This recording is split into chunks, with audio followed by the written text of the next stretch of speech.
नमस्कार,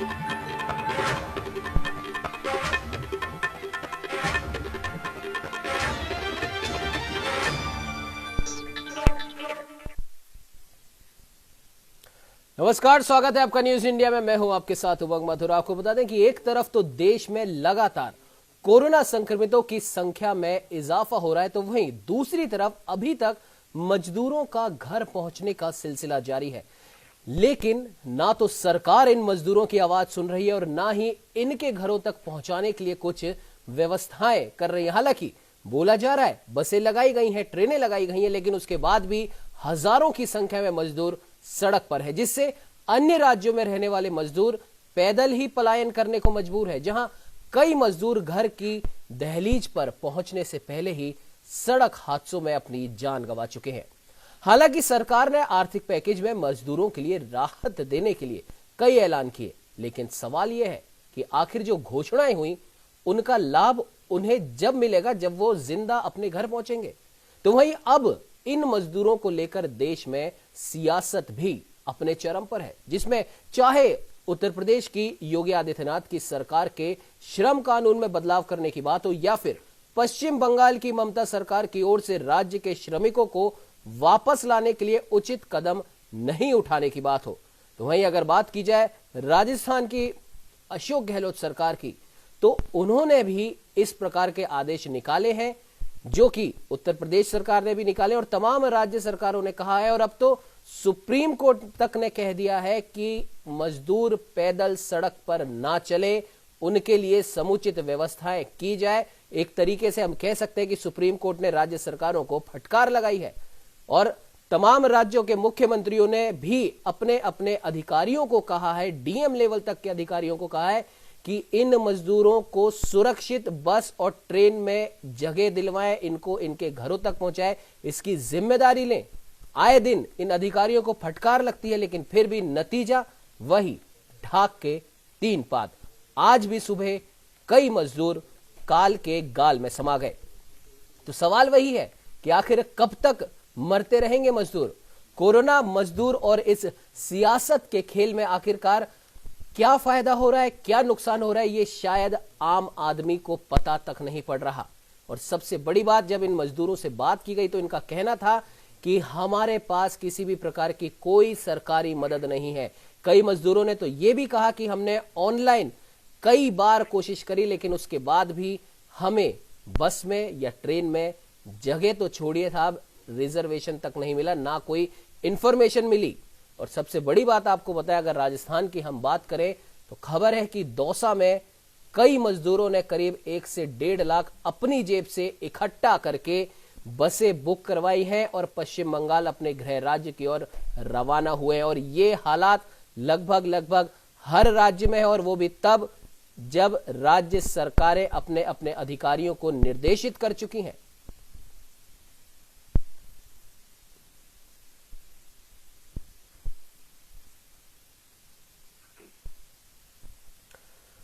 तो वहीं इस पर बात करने के लिए जयपुर राजस्थान से वरिष्ठ संवाददाता रमेश पुरोहित हमारे साथ लाइव जुड़े हैं। उत्तर प्रदेश लखनऊ से विशेष संवाददाता शेखर आनंद त्रिवेदी भी लाइव जुड़े हैं और उत्तर प्रदेश उत्तराखंड के रेजिडेंट और एडिटर गौरव गुप्ता जी भी हमारे साथ लाइव जुड़े हैं।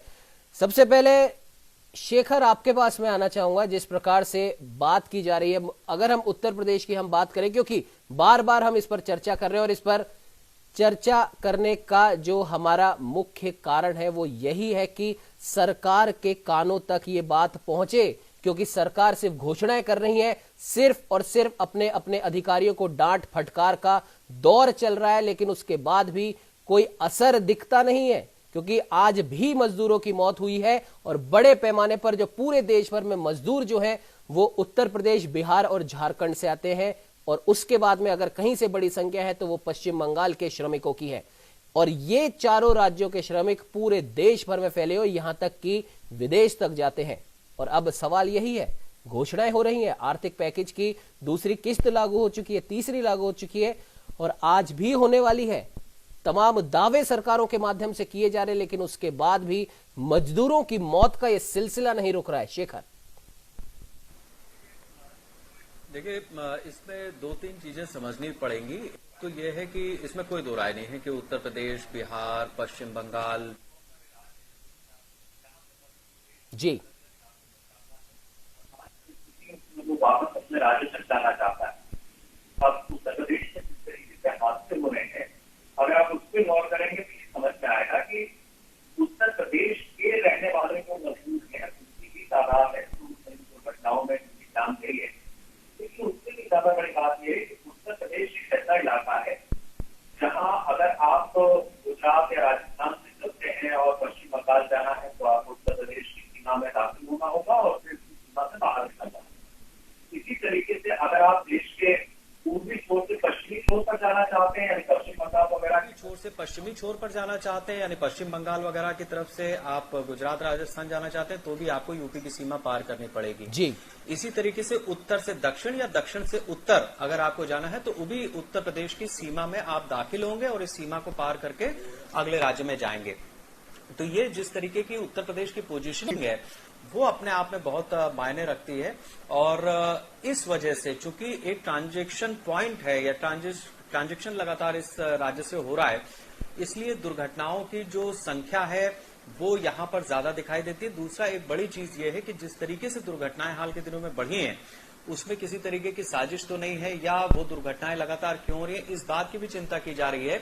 मुख्यमंत्री ने औरैया की जो घटना हुई है उस पर जो ट्रक मालिक हैं उनके खिलाफ मर्डर का मुकदमा दर्ज करने के आदेश दिए हैं अधिकारियों को। तो ये समझने वाली बात है कि उत्तर प्रदेश में जिस तरीके की स्थितियां हैं उससे निपटने की कोशिश हो रही है, लगातार हो रही है, लेकिन अब वो चीजें कितनी आगे बढ़ती हैं, किस तरीके से उस पर रोकथाम लगती है, ये देखने वाली बात है।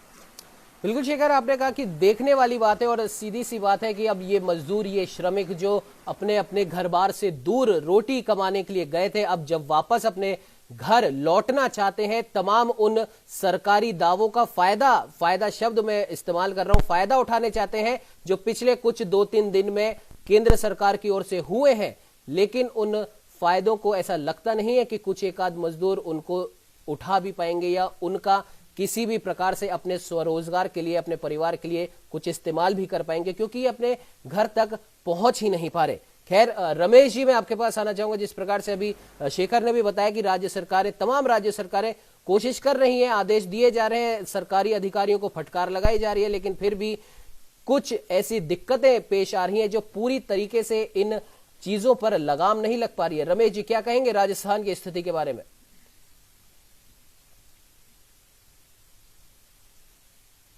सबसे पहली बात, संवेदनशील सरकार, पारदर्शी सरकार और जवाबदेही सरकार जी, यह किसी भी सरकार की पहली प्राथमिकता होती है। और जब वो शपथ ग्रहण करती है तब जो शब्द बोले जाते हैं वो 3 शब्दों के इर्द गिर्द ही सारा जो है सिस्टम चलता है।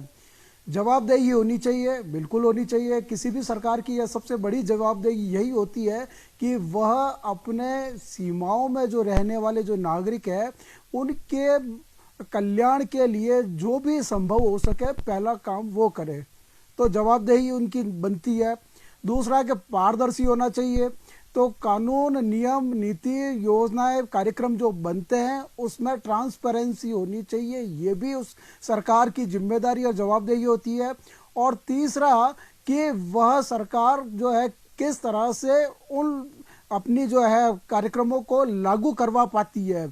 तो ट्रांसपेरेंसी हो गई, जवाबदेही अगर पारदर्शी हो गई, ये सब चीजें उसमें शामिल होती है। लेकिन जब इस तरह की जब आपदाएं आती है, महामारी आती है, मैं कई बार कहता भी हूं कि इन चीजों को आपको एक तो तात्कालिक दृष्टि से भी देखना पड़ता है और दूसरा कि लॉन्ग टर्म इसकी इम्प्लीमेंटेशन किस तरह से होगा, उन योजना और कार्यक्रमों का दीर्घकालीन जो उसका प्रभाव है वो क्या पड़ेगा, वो भी आपको देखना पड़ता है। तो किसी भी सरकार को 2 स्थिति पर हमेशा जो काम करना पड़ता है, एक तो तात्कालिक समस्या का निवारण किया जाए, दूसरा कि भविष्य में उस तरह की समस्या अगर आती है तो उसका मैकेनिज्म किस तरह से होगा वो भी अभी आपको फॉर्मेट करके चलना पड़ेगा।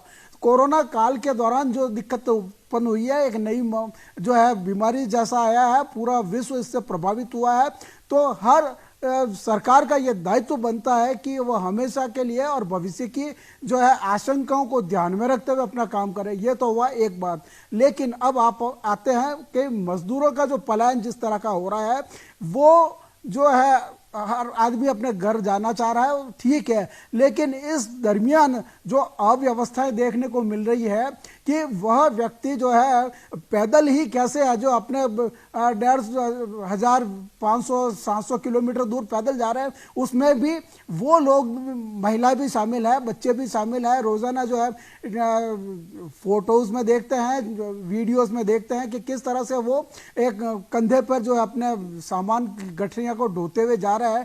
तो सरकार को क्या ये सारी चीजें दिख नहीं रही है? अगर दिख रही है तो क्या वो आंख मूंद कर काम कर रही है? क्यों नहीं उन लोगों को रास्ते में खाने की सुख सुविधाओं की उपलब्धियां करवा दी जाए, और जहां पे भी वो रुकते हैं, रात को विश्राम करते हैं, तो वहां पर उनको जो है चिकित्सा सुविधाएं उपलब्ध है, ताकि रास्ता। और तीसरी बात कि जब दिल्ली और बॉम्बे की जो घटना हुई थी, हजारों लाखों की संख्या में जो है प्रवासी मजदूर एक दूसरे की जगह जाने को बेताब थे, उस समय बीच में सभी सरकारों ने ये एक मांग की थी कि वहां पर जो है रेलगाड़ियां चलाई जाए या बसों की उपलब्ध जो सुनिश्चित की जाए। राजस्थान में भी जब दिल्ली से ये जो माइग्रेट होकर के आने वाले थे, तब रोडवेज ने इस तरह की व्यवस्थाएं की थी कि जिस सीमा, राजस्थान की सीमा से लेकर के गंतव्य स्थान तक जो है उन लोगों को छोड़ा जाएगा। अब जब ये पैदल जा रहे हैं, आगरा रोड हो या दिल्ली रोड हो, हजारों की संख्या में पैदल व्यक्ति जाते हुए दिखते रहे हैं, तो क्या प्रशासनिक अधिकारियों को इस बात का इल्म नहीं है कि वे उनके लिए कुछ ऐसी व्यवस्थाएं करें कि जहां तक वो जाना चाह रहा है, जिस सीमा तक जाना चाह रहा है, रोडवेज की बसें, रवि जी माफ कीजिएगा, आपको बीच में रोक रहा हूं। सबसे बड़ा सवाल ही यही है, खुद मुख्यमंत्री भले ही राजस्थान के हो, उत्तराखंड के हो, उत्तर प्रदेश के हो या और भी किसी राज्य के हो, खुद मुख्यमंत्री ने आदेश दिए हैं कि सरकारी अधिकारी ये सुनिश्चित करेंगे कि कोई भी मजदूर, श्रमिक, कामगार सड़क पर पैदल ना चले। अगर उन्हें पैदल चलता दिखाई देता है तो उससे वो रिक्वेस्ट करके उसे किसी दूसरी जगह उसको ठहराएं, जब तक उसकी बस की, ट्रेन की व्यवस्था नहीं हो जाती। और जब तक ये व्यवस्था नहीं हो जाती तब तक उसके खाने पीने की, रहने की व्यवस्था की जाए। क्वारंटाइन में अगर उसको रखने की जरूरत है तो उसकी भी व्यवस्था की जाए। और ये आदेश कोई आज के या कल के नहीं है, ये कम से कम हफ्ता भर पहले के आदेश दिए गए हैं, जब पहला सड़क हादसा इस तरीके का हुआ था। और दूसरी सबसे बड़ी बात, औरैया की जो घटना हुई है वो इतनी शर्मनाक और दर्दनाक घटना है कि ये मजदूर सुबह 3-3:30 बजे पहले इन्हें चाय की तलब लगी थी, सड़क किनारे गाड़ी इनकी खड़ी थी, कुछ मजदूर उस गाड़ी में सो रहे थे और कुछ चाय पीने के लिए उतरे थे। सड़क किनारे खड़ी गाड़ी को एक ट्रक इतनी तेज टक्कर मारता है कि जो गाड़ी में जो मजदूर सो रहे थे उनमें से कई लोग अपनी आंख भी नहीं खोल पाए, सुबह का सूरज भी नहीं देख पाए। वो ये हालात है हमारी सड़कों पर, और वो भी तब जब तमाम सरकारी अधिकारियों को आदेश दिए गए हैं, तमाम टोल नाकों पर पुलिस बल तैनात है ये सुनिश्चित करने के लिए कि कोई कोरोना का मरीज हमारी राज्य की सीमा में ना आ जाए। इतनी जांच, इतने सुरक्षा बल, इतने पुलिस बल होने के बावजूद ऐसे हादसे दिन प्रतिदिन हो रहे हैं, तो ऐसे में जवाबदेही तो तय करनी ही पड़ेगी।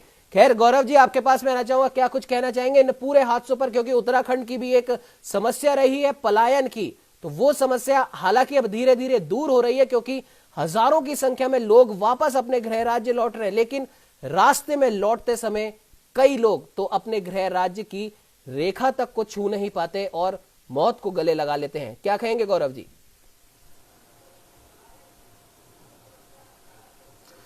देखिए उमंग, जिस तरह की ये चीज़ें देखने को मिल रही हैं उस पर लगातार विपक्ष बेहद संगीन तरीके से हमलावर हो रहा है। मैं लगातार देख रहा हूं कि जो देश के बड़े नेता हैं और खासकर उत्तर प्रदेश में राजनीति के लिए मुखर जाने जाते हैं, अखिलेश यादव हों, मायावती हों, प्रियंका गांधी हों, गौरव जी माफ कीजिएगा, यहाँ मैं आपको बीच में रोक रहा हूँ। इसी बात पे, आपकी इसी बात पे एक सवाल यहाँ उठता है कि तमाम विपक्ष के लोग आरोप प्रत्यारोप का दौर तो उन्होंने चालू कर ही रखा है, और शायद इसीलिए हमने हमारी चर्चा का जो आज जो विषय भी रखा है वो यही है, कोरोना, मजदूर और सियासत। सबसे आखिरी में सियासत आती है। ये लोग भूल जाते हैं कि कहीं ना कहीं किसी ना किसी राज्य में ये भी सत्ता पक्ष में बैठे हैं या फिर इनके समर्थन से कोई सरकारें चल रही हैं। और अगर इन्हें इतना ही दया आ रही है, इतने ही आरोप प्रत्यारोप कर रहे हैं, तो क्यों नहीं निकल जाते अपने दल बल के साथ इन मजदूरों की मदद करने के लिए? गौरव जी।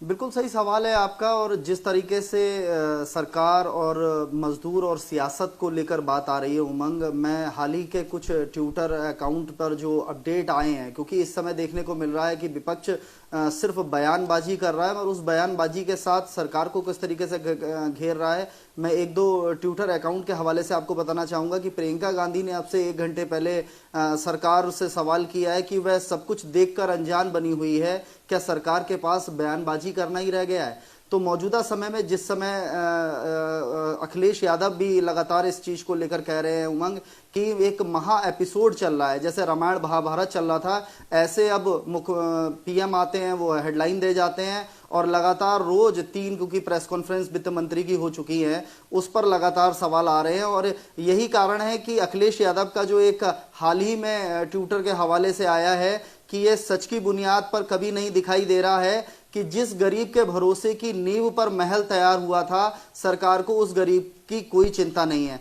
मौजूदा समय में इन मौतों को अगर देखें, प्रवासियों के लौटने के क्रम को देखें और सरकार के आर्थिक पैकेज को देखें, तो पूरी तरीके से अब सियासत हो चली है। कोरोना के कहर पर यह सवाल सरकार पर भी उठने लगा है उमंग की पूरी तरह से सरकार जो है वो प्रवासी मजदूरों को हक देने के मामले में, सुविधा देने के मामले में, उन्हें घर पहुंचाने के मामले में कहीं ना कहीं वो उसका जो तैयारी है वो विफल साबित हुई है। हालांकि आर्थिक पैकेज को एक मरहम के रूप में जरूर देखा जा रहा है, मगर प्रवासी मजदूरों को ये बिल्कुल नहीं समझ में आ रहा है, खासकर बड़े नेताओं को जब समझ में नहीं आ रहा है कि सरकार उनकी कैसे राहत कर रही है। बड़ा सवाल है। और मैं अगर बात करूं उत्तर प्रदेश की, उत्तराखंड की, राजस्थान की, तो तमाम जगह अभी भी ये स्थिति बनी हुई है कि प्रवासी मजदूर लाखों जो है समस्याओं से ग्रसित हैं। इतनी ज्यादा तस्वीरें जो विचलित कर देने वाली आ रही हैं, और उसमें मौतों का आंकड़ा बढ़ना कोरोना कहर से नहीं बल्कि प्रवासियों के एक्सीडेंट से, प्रवासियों की मौतों से, ये बड़ा सवाल खड़ा करता है। और सियासत में अब ये साफ है कि इन लोगों को भी ट्विटर अकाउंट से बाहर निकलना होगा उमंग। जैसा आप कह रहे हैं कि बयानबाजी तो ये भी कर रहे हैं, धरातल पर हमें कहीं कांग्रेस के प्रदेश अध्यक्ष उत्तर प्रदेश में नहीं दिखाई देते हैं यदा कदा कुछ तस्वीरों को छोड़कर कि कोई वो बड़े काम कर रहे हो इस समय कोरोना को लेकर या प्रदेश की जनता को लेकर, प्रवासी मजदूरों को लेकर। और यही कारण है कि सबके इतर अब ये सवाल उठने लगे हैं कि आखिरकार केंद्र सरकार और राज्य सरकार इस तरीके के दर्द को कब तक मिटा पाएंगी। जी उमंग। बिल्कुल गौरव जी, आपने सही कहा। सबसे बड़ा सवाल यही है कि भले ही केंद्र सरकार हो या राज्य सरकार हो, इस दर्द को वो कब तक निपटा पाएंगी, क्योंकि सबसे बड़ा जो दर्द इस समय पूरे विश्व में चल रहा है वो कोरोना से मुकाबले का है। कई लोग कोरोना के कारण काल के गाल में समा गए हैं और दिनों दिन ये आंकड़ा बढ़ता जा रहा है। शेखर, आपसे मैं जानना चाहूंगा, जिस प्रकार से कोरोना की भी बात हम कर रहे हैं, लगातार कर रहे हैं कि कोरोना का आंकड़ा बढ़ता जा रहा है, तो पहली चीज ये है कि मजदूर दिल्ली और मुंबई में जब बड़ी संख्या में वहां पर इकट्ठा हुए थे, तब से मजदूरों के पलायन की बात वहीं से स्टार्ट होती है। और उसके बाद तमाम राज्य सरकारें या फिर विपक्ष के नेता, हम कह सकते हैं कि उन्होंने केंद्र सरकार को घेरना शुरू कर दिया। लेकिन फिर मेरी वही बात को मैं दोहरा रहा हूं कि ये लोग ये क्यों भूल जाते हैं कि कहीं ना कहीं राज्य में इनके दल की भी सरकार चल रही है। उत्तर प्रदेश के लिए योगी आदित्यनाथ को जिम्मेदार ठहराया जा रहा है, केंद्र सरकार को जिम्मेदार ठहराया जा रहा है, लेकिन महाराष्ट्र में इनके दम से सरकार चल रही है, राजस्थान में कांग्रेस की सरकार है, और लगातार इन दोनों राज्यों से भी इसी प्रकार की खबरें आ रही हैं। तो क्या वहां के लिए इनका कोई दायित्व नहीं है? क्या ये सिर्फ और सिर्फ अपने एसी कमरों में बैठ के ट्विटर, जूम और सोशल मीडिया के हर उस प्लेटफॉर्म का उपयोग सिर्फ सरकारों को कोसने में करते रहेंगे? क्यों नहीं सड़क पर निकल जाते? क्या इनको कोरोना महामारी का इतना डर सता रहा है? शेखर, कहावत है खाली दिमाग शैतान का। जी, तो जो रहने की आदत थी वो खाली बैठे हुए हैं, उनके पास कोई काम तो है नहीं, तो खाली दिमाग शैतान का। अब हो क्या रहा है मैं आपको सिलसिलेवार तरीके से बताता हूं। जी। आज मेरे एक मित्र ने अपने, वो एक बड़े दूसरे चैनल में है, उन्होंने अपनी एक खबर को किस तरीके की स्थिति है वगैरह वगैरह, मैंने उस खबर पर उनकी सवाल उठाए और सवाल उठाने के बाद उनसे कहा कि आप अपने रिपोर्टर से कंफर्म कीजिए कि ये स्टोरी प्लांट की गई है या वास्तविकता है। जी, ओहदे पर हैं, उन्होंने तुरंत कंफर्म कराया और आप यकीन जानिए वो खबर राजस्थान की ही थी। जिस तस्वीर को उन्होंने लगाया था, जब क्रॉस चेक हुआ है तो वो रिपोर्टर उससे मेल पर जब खबर क्लैरिफिकेशन मांगा गया है तो स्थिति यह है कि लोगों को खड़ा करके और उनके हाथ में डंडा पकड़ा के उन्हें विकलांग दिखाते हुए एंगल से फोटो खींची जा रही है। और बड़े बड़े मीडिया संस्थान ऐसे हैं जो इन खबरों को बाकायदा पब्लिश कर रहे हैं, वो ब्रेकिंग चला रहे हैं जी। तो ये जो स्थितियां बनी हुई हैं, मीडिया को अगर पब्लिक कटघरे में खड़ा करती है तो उसके पीछे ये वजह नहीं है कि ईमानदार पत्रकार नहीं है या सही तरीके से नहीं हो रही है। उसके पीछे ये भी एक बड़ी वजह है जो इस तरीके से खबरों के पैमाने बदल करके और मेलाफाइड इंटेंशन के साथ चीजों को प्लान किया जाए। अब आप ये पूछेंगे कि साहब ये इसमें क्या है, मतलब कोई रिपोर्टर अगर कर देता है तो ये उसकी गलती नहीं। हो क्या रहा है अब मैं आपको बताता हूं। 27-28 मार्च जब लॉकडाउन का पहला चरण था, 24-25 मार्च को लागू हुआ और 5 दिन के बाद आपको याद होगा उत्तर प्रदेश की सीमा पर गाजियाबाद नोएडा में दिल्ली और हरियाणा से तमाम एक मजदूर आकर के, अब आप कहेंगे कि साहब ये क्या अचानक, वो तो चले आए थे जी। और क्योंकि अभी एक लॉकडाउन का माहौल चल रहा है इसलिए उन सारी चीजों को सतह पर लाने से भी एजेंसियां बच रही है। लेकिन रिपोर्ट कहां गई? उस रिपोर्ट में यह बात साफ कही गई है कि दिल्ली सरकार की तरफ से उन इलाकों में जो हरियाणा से भी सटे हुए, उत्तर प्रदेश से सटे या दिल्ली के वो इलाके जहां पर ऐसे प्रवासी मजदूर रहते हैं, नेटवर्क बना करके अफवाहें फैलाई गई। देश के कई बड़े पत्रकार ऐसे हैं जो अपने ट्विटर हैंडल से ट्वीट करते हैं और उसके बाद उसी ट्विटर को दिल्ली सरकार के उप मुख्यमंत्री रीट्वीट करते हैं। दिल्ली सरकार के या आम आदमी पार्टी के प्रवक्ता उसको रीट्वीट करते हैं। तो आप ये बताइए कि ये नेक्सस नहीं है तो क्या है? अगर वही ट्वीट करना था, वही भावना आपकी थी तो आप अपने ट्विटर हैंडल से भी करते थे। ये आपको समझना पड़ेगा कि एक तरीके का नेक्सस है जो अपनी तरीके से फंक्शन कर रहा है। मैं चाहूं तो उनका नाम ले सकता हूं, मेरे पास पूरे सब है, लेकिन मैं नाम नहीं ले रहा हूं, इतना उनको बख्श रहा। दूसरी चीज ये है कि एक जब सरकारें सवाल उठा रही है, दूसरी चीज ये है कि एक जब सरकारें सवाल उठा रही हैं, जो लोग सवाल उठा रहे हैं वो ये नहीं बता रहे हैं कि पर्दे के पीछे साजिशें किस तरीके की हो रही हैं। उमंग, जिस तरीके की स्थिति है, चाहे महाराष्ट्र हो चाहे दिल्ली हो, अलग अलग जगहों पर मजदूरों के ऐसे इलाके जहां पर ठेकेदारी के एवज में काम होता है, मतलब एक आदमी ठेकेदार होता है, वो 150 लोगों को गांव गली से लेकर के आता है, उनके रहने खाने का इंतजाम करता है और काम दिलाता है और बदले में उनसे कुछ कट कमीशन लेता है या फैक्ट्री की तरफ से उसे मिलता है। उसी ने अफवाहें फैलाई और पैसा दिया गया तीसरी तरफ से। तो ये चीजें भी हैं जो सामने नहीं लाई जा रही हैं। दूसरी तरफ ऐसी रिपोर्ट्स, ऐसे फोटो, ऐसी तस्वीरें भी वायरल की जा रही हैं जिससे लोगों को ये लग रहा है कि बताइए सरकार क्या कर रही है। ये हकीकत है कि जो औरैया में हादसा हुआ है उससे कोई इनकार नहीं कर सकता, बहराइच में जो हादसा हुआ है उससे कोई इनकार नहीं कर सकता, मुजफ्फरनगर में जो हादसा हुआ है उससे कोई इनकार नहीं कर सकता। लेकिन एक के बाद एक इतने हादसे और जिस तरीके के हादसे हो रहे हैं, सड़कें खाली हैं, आप इमेजिन करिए, सड़कें खाली हैं लॉकडाउन। बिल्कुल शेखर, माफ कीजिएगा, यहाँ आपको मैं बीच में रोक रहा हूं। सबसे बड़ा सवाल ही यही है, याद कीजिए एक बार हमारी इसी CAA NRC NPR पर एक चर्चा चल रही थी, फिर उसके बाद हमने आतंकवाद की भी बात करी, तो उस समय भी ये बात हमने डिस्कस करी थी कि ऐसा लगता है कि पिछले 10 या 15 साल से एक पूरा एक ग्रुप बना हुआ है जो पूरे भारतवर्ष में किसी एक घटना को शुरू करता है और उसके बाद लगातार वैसी घटनाएं होनी शुरू हो जाती हैं। एक प्रकार से हम इसको कह सकते हैं कि ट्रेंड शुरू हो जाता है। हालांकि यहां पर इस शब्द को उपयोग करना बहुत गलत है, लेकिन फिर भी जिस प्रकार से हम देख रहे हैं पिछले 4-5 दिन से खाली सड़कें हैं, खाली सड़कों पर साइड में खड़ी हुई गाड़ियां हैं, उनमें एक्सीडेंट हो रहे हैं। सबसे बड़ी बात यह है जब पूरा ट्रैफिक चालू होता है, एक्सीडेंट होते हैं, तब कुछ और बात होती है। लेकिन जैसा कि आपने कहा, खाली सड़कों पर 24 से 25 लोग मर रहे हैं। वाकई में सरकारों को, अधिकारियों को सोचने की बेहद जरूरत है यहां पर। शेखर, इसमें कोई दो राय है नहीं उमंग, यही मैं आपको बताने की कोशिश कर रहा हूं और हमारे बहुत सारे दर्शकों को मैं ये चीज क्लियर करना चाहता हूं कि देखिए, ढाबे पर जब चाय पी जाती है, हम और आप भी सफर करते हैं, अपनी अपनी गाड़ियों से करते हैं जी। ढाबे के उस कैंपस में इतनी जगह होती है कि हम गाड़ियां घुमा करके अंदर पार्क करते हैं। फर्ज कीजिए कि नहीं भी जगह होती है, हमने रोड साइड में पार्क किया तो भी वो कुछ सड़क के बीच में नहीं होती जी। और जिस हाईवे पे हुआ है वो 8-8 लेन के एक्सप्रेसवे हैं जी, 6-6 लेन के एक्सप्रेसवे हैं। आप इमेजिन करिए कि ट्रक वाला क्या, मतलब जिस ट्रक ने उसमें आकर के टक्कर मारी वो क्या कर रहा था कि साहब मैं रोड के किनारे किनारे जा रहा हूं। अरे कमाल है ये। अभी उस पर मर्डर का मुकदमा जब ट्रक मालिक पर डाला गया है, ये खुलासा होने दीजिए। निश्चित रूप से इस तरीके की स्थितियों जो बन रही है खासतौर से उत्तर प्रदेश में, इसका खुलासा होगा। और छोड़ दीजिए आप, उन्नाव में जो एक विधायक के ऊपर मामला चल रहा था मर्डर और रेप का, जो जेल में भी है, सेंगर जी, उसमें जो पीड़ित पक्ष था उसकी गाड़ी का एक्सीडेंट हुआ। देखने में सामान्य लगता है, लेकिन जब जांच कराई गई तो पता यह चला कि उसी के एक ठेकेदार ने और उस ट्रक ने उनकी गाड़ी में टक्कर मारी थी। वो सारी चीजें खुल करके आ गई। आज उसके ऊपर और धाराएं लगी। तो आप क्या समझ रहे हैं कि मतलब ये सारी चीजें बस हो रही हैं, हमें नहीं पता है? अरे भाई, मजदूर तो मुंबई से तेलंगाना भी जा रहा होगा, महाराष्ट्र से निकल करके वो आंध्र प्रदेश भी जा रहा होगा, वो महाराष्ट्र से निकल करके राजस्थान भी आ रहा होगा। उनके हाईवे पर कोई चीज क्यों नहीं हो रही?